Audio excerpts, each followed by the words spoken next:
Hello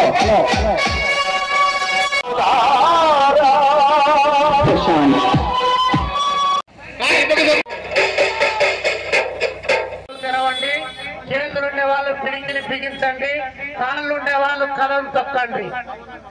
వర్ధిల్లాలి May Day పునః పంపిణీ కార్మికులకు వాటా కార్మికులకు వాటా 8 గంటల పని విధానాన్ని కొనసాగించాలి.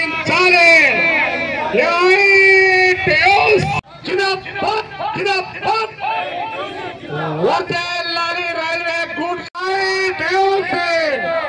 వర్ధిల్లాలి కార్మికుల ఐక్యత.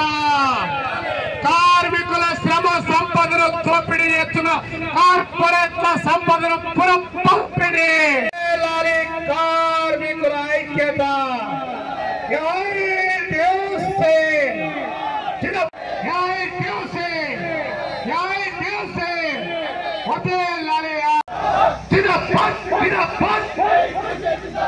ఆదాని పదానిల కోసం కార్మికులకు సంక్షేమ బోర్డును వర్ధిల్లాలి మేడే వర్ధిల్లాలి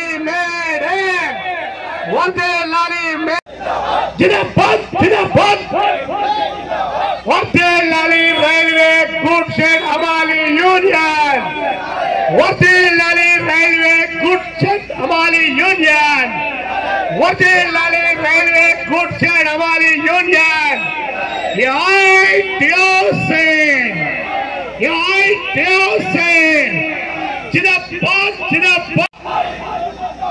వర్ధిల్లాలి కార్మికుల ఐక్యత.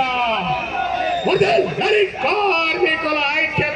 వర్ధిల్లాలి కార్మికుల ఐక్యత.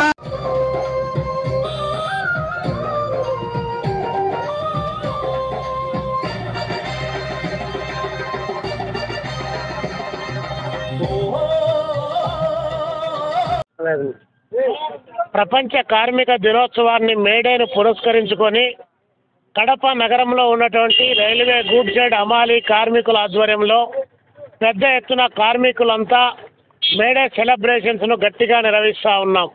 ఈ సందర్భంగా కేంద్ర రాష్ట్ర ప్రభుత్వాలకు దశాబ్దాల కాలంగా కార్మిక వర్గ సమస్యలు పరిష్కరించమని చెప్పి విజ్ఞప్తి చేస్తున్నప్పటికీ కూడా ఏ ఏటుకు ఆ ఏడు సమస్యలు పరిష్కారం కాకుండా పెరుగుతున్నాయే తప్ప తరిగేటువంటి సమస్య లేదని చెప్పి ఈరోజు ఒకవైపున పాలక ప్రభుత్వాలు ప్రకటిస్తూ ఉన్నాయి.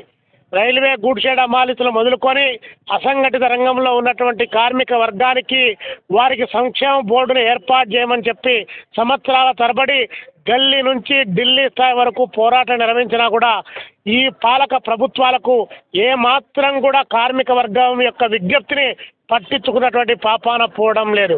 మరి వాళ్ళు శ్రమ చేసి సంపద సృష్టిస్తే ఆ సంపదను దోచుకోవడానికి ఈరోజు కార్పొరేట్ శక్తులు పెద్ద ఎత్తున ప్రయత్నాలు కొనసాగిస్తున్నాయి. ఈ దేశంలో ఆదాని బదాని లాంటి పెద్ద పెద్ద పారిశ్రామికవేత్తలని చెప్పి ప్రకటిస్తే వారి నేతృత్వంలో ఏదైనా కూడా ఈరోజు పరిశ్రమలు ఏర్పాటు చేసి వారికి ఉపాధి కల్పిస్తున్నారంటే అది కూడా లేనటువంటి స్థితి కొనసాగుతోంది. మరొక వైపున దేశంలో ఉన్నటువంటి నరేంద్ర మోడీ గారు కార్మికులు తమ యొక్క హక్కుల సాధన కోసం సంవత్సరాల తరబడి పోరాటాలు చేసి త్యాగాలు చేసి నిర్బంధాలు ఎదుర్కొని జైళ్లకు పోయి ప్రాణార్పణ చేసి సాధించుకున్నటువంటి కార్మిక హక్కులను ఈరోజు కాళరాచి వేసి కార్పొరేట్ల ప్రయోజనాల కోసం ఈరోజు వారిని అందరినీ తాకట్టు పెట్టే పరిస్థితి కొనసాగుతూ ఉంది. లేబర్ కోడ్ను ఈరోజు కొత్తగా తీసుకొని వచ్చి కార్మికుల యొక్క జీవితాల్లో వెలుగు లేకుండా చేయడానికి ప్రయత్నం చేస్తున్నాడు. మరొక వైపు నుండి అనేక కంపెనీలు, ప్రైవేట్ కంపెనీలు, టాటా కంపెనీ లాంటిది, లేదా ఇక్కడ మన పక్కనే బెంగళూరు ఉన్నటువంటి విప్రో కంపెనీ లాంటి కార్పొరేట్ కంపెనీల అధిపతులందరూ కూడా ప్రకటిస్తున్నారు, వారానికి 44 గంటలు 46 గంటలు పని చేస్తే సరిపోదు, వారానికి 90 గంటలు పని చేయాలని చెప్పి ప్రకటిస్తూ ఉన్నారు. ఒక్కసారి శాస్త్రీయంగా జన్యు పరంగా మేధో సంపత్తి పరంగా ఆలోచన చేస్తే అలాంటి పరిస్థితి ఓటీలు చేస్తున్నటువంటి వాళ్ళ పరిస్థితి ఏ విధంగా తయారైందో ఇప్పటికే దాదాపు 5-6 మంది నెలకు ₹1,00,00,000 జీతాలు తీసుకునే వాళ్ళు కూడా ఆత్మహత్యలను ఆశ్రయించాల్సిన పరిస్థితి వచ్చింది. 18 గంటల పని విధానం నుంచి ఎందుకు 8 గంటల పని విధానం వచ్చింది? ఏ పద్ధతుల్లో వచ్చింది?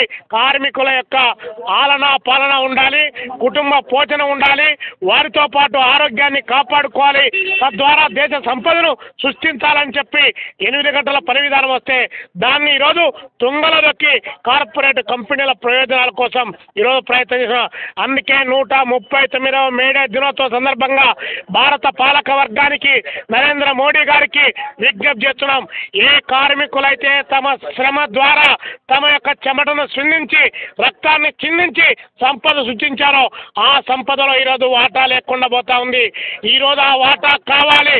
కార్పొరేట్ల యొక్క సంపదను పంపిణీ చేయాలి, అందులో కార్మిక వర్గానికి వాటా కావాలని చెప్పి ఈ 139వ మేడే సందర్భంగా భారత పాలక వర్గానికి విజ్ఞప్తి చేస్తూ కార్మిక వర్గం యొక్క హక్కులను హరించడానికి నరేంద్ర మోడీ గారి నాయకత్వంలో ప్రయత్నం చేస్తూ ఉంటే రాష్ట్రంలో చంద్రబాబు నాయుడు గారు కూడా నేను అంతకంటే తక్కువ తినలేదని చెప్పి భవన నిర్మాణ కార్మికులు మొదలుకొని అసంఘటిత రంగ కార్మికుల వరకు అన్ని హక్కులు హరించడానికి చేస్తున్నటువంటి ప్రయత్నాన్ని కార్మిక ఉద్యమాల ద్వారానే తిప్పి కొడతామని చెప్పేసి ఈ 139వ మేడే సందర్భంగా మేము ప్రజలు పొందుతా ఉన్నాం.